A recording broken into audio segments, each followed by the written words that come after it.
I'm Steve Bunce, he's Carl Froch, and we're going to find out Carl Froch's top 5 heavyweights.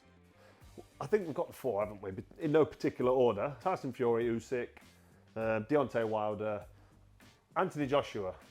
For me, it's a reluctant top 5, and it's not an Anthony Joshua hate game. It's not.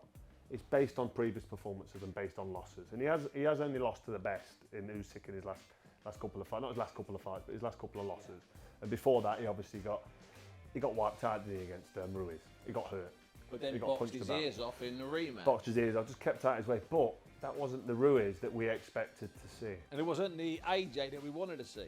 But yeah, I think I'm going to go Tyson Fury number 1, even though I can predict that Usyk beats Fury and still have Fury at number 1, can't I? Because Usyk needs to. Because that's right now. Yeah, Usyk needs to gain that number 1 spot by beating Fury, which hopefully will happen in February or March. I mean, was it Feb 17th? Yeah, Feb 17th. The official date. So let's say that fight's happening, then we'll know. But I've got Fury at number 1, and he has to be at number 1 in my opinion, based on what he's done. Usyk at number 2, because he beat AJ. Number 3, Deontay Wilder. He had 3 epic fights against Tyson Fury, nearly beat him in the first one. What was it? It was a draw, wasn't it? Yeah. Somehow dropped him a few times. Somehow Fury climbed off the canvas to nick a draw. I'm not saying it was an unfair draw. I think it was a fair draw. So yeah, 4.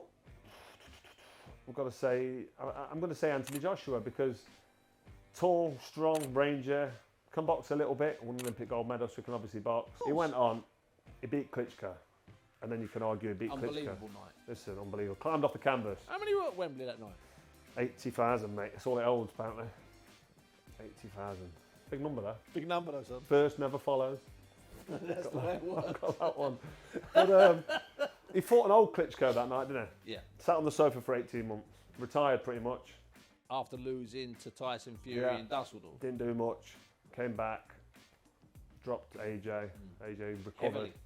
He let AJ get back into the fight.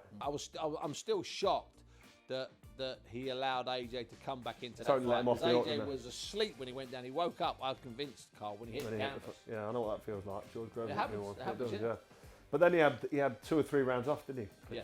Didn't do Literally, much. yeah. Let AJ back into it. It Who was was there for the fantastic, taking. yeah. But anyway, AJ climbed off the canvas to beat Klitschko and become world champion. What a feat that was. You can't take this away from him.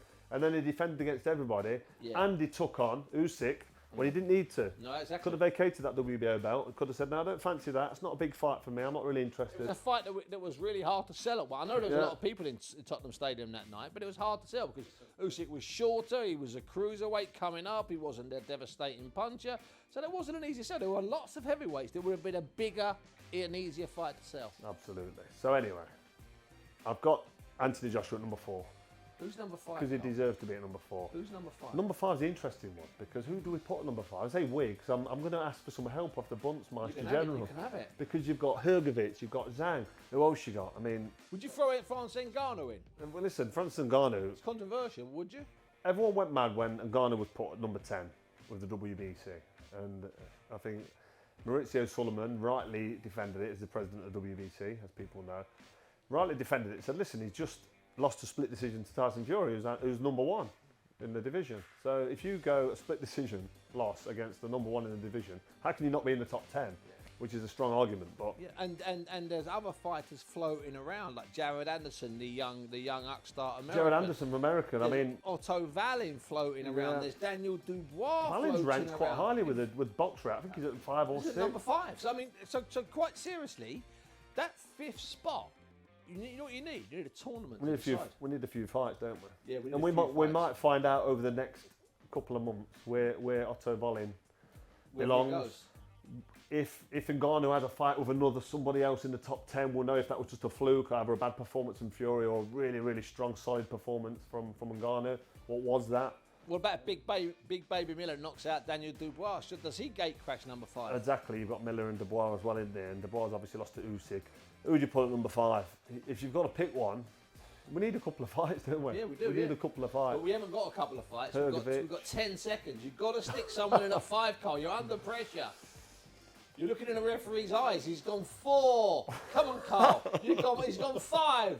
He's gone 6. I can't perform under this kind of pressure. You have in the ring. Who have I got? I think I'm going to stick Zhang in there, you know, because I can't put Ngannou in there just because I'm going to dig my heels in and say he's only had 1 fight as a pro. So I'm going to go Zhilei Zhang, number 5, because he's capable. Good fighter. The ref was at 9. Carl Froch, that's your top 5. That was absolutely brilliant. I've been Steve Bunce, he's been Carl Froch. We finally got a top 5. It wasn't easy, but we got there.